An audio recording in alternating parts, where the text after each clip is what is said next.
Hey, what's up? This is Rodney, and I'm back. And I wanted to talk about Katt Williams. He went to B103, the radio station in Atlanta, with Frank and Wanda.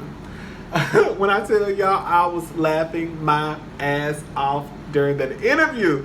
Him and Wanda got into it. Well, not got into it, but it was more of we used to call it back in the day ranking. Like whenever you get into it with somebody, oh, they out there ranking on each other. She started it. He finished it. I said, ooh, Wanda girl. You opened up a door that you couldn't finish. When I tell you he was letting that Wanda have it. And everything that she tried to get back with him, but she couldn't handle it. It was too much for her. Like, he overpowered her. And it was just like, ooh. When I was laughing my ass off. And you know what was so weird to me? Was that they mentioned her being a comedian. Now, I don't know shit about Wanda, but I would have not assumed that she was a comedian. Like, do you know if that was Katt Williams and a Monique or a Lunel or a Samora or a Sheryl Underwood or Melanie? Like, do you know them bitches probably would have been going back and forth for a good hour and 37 minutes until somebody just got tired and be like, you know what, bitch, I'm done. I'm tired. I'm tired of going backwards. Like, I just don't see a Lunel or a Monique or a Sheryl Underwood or a Samora. Like you could tell that Wanda was visibly upset, bothered. I'm not gonna say upset because I don't think she was pissed off. Like her and Katt probably went and had drinks afterwards. Like it wasn't that big deal to me. Well, it wasn't that big of a deal to me because baby, he wasn't talking to me, okay? But I mean, I just didn't get comedian from her just for the simple fact that, girl, like, he's getting with you. He's not even getting with you, girl. He's destroying you, and you have nothing to say back. That couldn't have been like a comedian that I know, because the ones I know would have got back with his ass. I don't know. I thought that was strange, but anyway, I don't think it was that big of a deal. I'm sure they probably, when they had drinks afterwards. I don't know. Anyway, I will say this much though. Let me just say this. Ain't no black person alive ever said that their favorite dish from their mother is broccoli. If your children tell you that their favorite dish from you is broccoli, you can't cook. Point blank simple. You'll hear us all say, Mama, you gonna cook some fried chicken and mashed potatoes and gravy tonight? Ma'am, my mama gonna be cooking down. Mama, are you gonna cook on Sunday? What you cooking? Mama, you hear me? Mama! What? Shit! Calling my goddamn name. Mama, can you cook some smothered pork chops on Sunday with rice and gravy and some sweet peas and some candy yams and some cornbread? You gonna make a cake too? No? Ooh. Okay, but you gonna cook everything else, right? Okay. That's when you know your mama gonna throw down. Okay? Mama, can you cook some baked chicken? Yes. Cook some baked chicken. Cook some baked chicken. I want some rice and gravy, and I want some macaroni and cheese too. Yes. Ooh, my mama gonna be cooking down. Yes, that's when you know your mama can cook. Ain't nobody ever asked for broccoli on the menu, girl. I'm sorry. Ain't nobody ever asked for no broccoli. Grandmama, you cooking? What you cooking for Thanksgiving? Some dressing? Ooh, dressing, turkey, ham, candy yams, dumplings, sweet peas, greens. Ooh, homemade cake, sweet potato pies. That's when you know a bitch can cook, okay? Anyways, I feel like nowadays that whenever you have an opinion, whenever you have an opinion about someone that's popular, that's unpopular, whenever your opinion is unpopular about someone that's popular, then people will have a problem with it. Because people can't understand, why is your opinion so different from the masses? I think it's easier to also label someone, oh, you just hating. Because if everybody else say, so-and-so is the bomb, then you should think that so-and-so is the bomb too. And since you don't think so-and-so is the bomb, then bitch, you got to be hating. I think it's easier to label.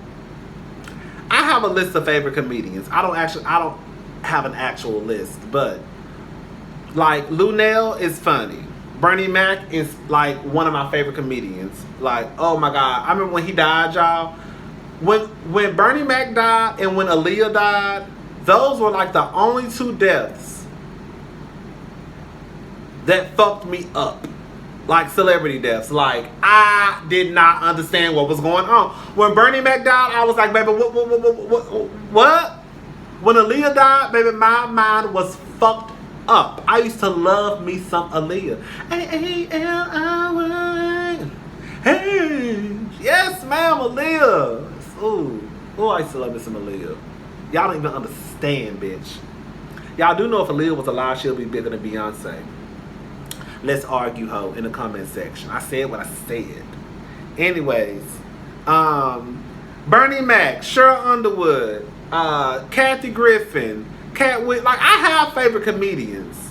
And then I also have comedians where, like, if you paid me, if you gave me a free ticket, I would be like, oh, girl, I can't go. I got to wash my hair. I can't even make it, girl.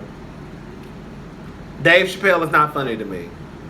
I'm probably like one of the few people who don't think Dave Chappelle is funny. I remember when he had the Dave Chappelle show, and I remember when it came out on DVD, my college roommate, she used to have watch parties, and girl, everybody would come to our apartment, and everybody would be cracking up and laughing, and I'll be sitting in the corner like, you don't think this funny, dog? Girl, you hit my phone? Hit my phone. That was me. That was me. Chris Rock. Chris Rock is funny, but he's not as funny as other people try to make him sing. I've laughed at Chris Rock jokes before. And last but not least, someone who is definitely not funny to me is Tiffany Haddish. Tiffany Haddish is just not funny to me. Tiffany Haddish has never said anything funny on stage. She's never said anything funny in interviews. Like, I just don't laugh at her. I'm not mad at her success. Girl, get your money. Girl, get these movies. Get these scripts. Girl, go for what you know, bitch. Because if it was me, I'd be doing the same motherfucking thing. I think it's easier to label someone like a Katt Williams, oh, you hating, because he's in the same field as her. And Katt Williams has had issues with drugs and jail and all that stuff. But I don't think that discredits his opinion about Tiffany Haddish any less. Like, the truth of the matter is, we could sit here and talk about jokes, oh, you know, Bernie Mac, oh, milk and cookies, and, you know, damn, you gang banging at breakfast, and, you know, all these comedians have had jokes that stick out in our mind. But the truth of the matter is, everybody who was defending Tiffany Haddish, all online, all on the blogs, y'all still couldn't tell one Tiffany Haddish joke. And the point that Katt Williams was trying to make was the point that Kevin Hart proved that Katt Williams was trying to make. When Kevin Hart was trying to defend Tiffany Haddish, which I'm not mad at that, defend your sister. But at the end of the day, when you start talking about, oh, she was homeless and she lived in her car, that don't have nothing to do with her being funny, nothing. Let me just say something. I know motherfuckers out there who've been cutting hair since they was 13 years old and still don't know how to do a fucking decent lineup, and these motherfuckers are 29 and 30 and 35 and 40. How you been cutting hair since you was 12 years old, 11 years old, and you are 37 years old, and your lineup still a crooked? We have a problem, Houston. How are you the same bitch who been fixing bitches' hair in your mama restroom, charging them $5 since you was in middle school? And you done went to school, got a license, and bitch, you still can't do a quick weave. I think people have this thing of, because somebody has been doing something for so long, that makes them an expert in the field. No, that just means they've been doing it a long ass time. It's motherfuckers out there who've been driving since they was 9 years old and still don't know how to turn a fucking steering wheel. So yes, Tiffany Haddish may have been a comedian since she was 16 years old. That does not make her funny to everybody. She may have lived in her car, unfortunately. That don't have nothing to do with her being funny. She probably has script after movie script. That's what Katt Williams is basically saying. You can put a script in anybody's hand. That does not make you a comedian. that makes the motherfucker who wrote the script funny. That doesn't make you funny. All you did was read the lines that the person who wrote for you and told you to read. I think that's what Katt Williams was trying to say. That's what he did say, basically. So then, you have all these. I don't know. I mean, I get it. Like, I do believe that there is some frustration, especially with a lot of these comedians who. I will say this much. When you look at Instagram and you see these Instagram comedians and, they spend 2 or 3 hours trying to put together a 60-second clip, and then they think that they are comedians. It's like, no, you did something funny. Like, I think I say funny stuff sometimes, but I'm far from a fucking comedian. Like, I could never get on stage and just tell jokes back to back to back to back for an hour and a half, 2 hours. That's a fucking comedian. And I feel like sometimes people get the two confused. No, you're funny on Instagram, but that doesn't make you a stand-up comedian, girl. It took you an hour and a half to make a 60-second clip. Not to take away that it was funny. It was funny. But I don't think that translates to you going on stage in front of a group of people and telling jokes for 2 hours. It's not the same. Okay? And I think that's where the frustration comes in with a lot of these older comedians. Like, bitch, y'all hoes ain't funny. And bitch, y'all have it easier, which a lot of us do. We do. Our generation has it a whole lot easier. When you look at the people that came way before us, we have a whole lot. Bitch, all we gotta do is get on YouTube, say something funny, and a bitch go viral, and bitch, you got $1 million the next day.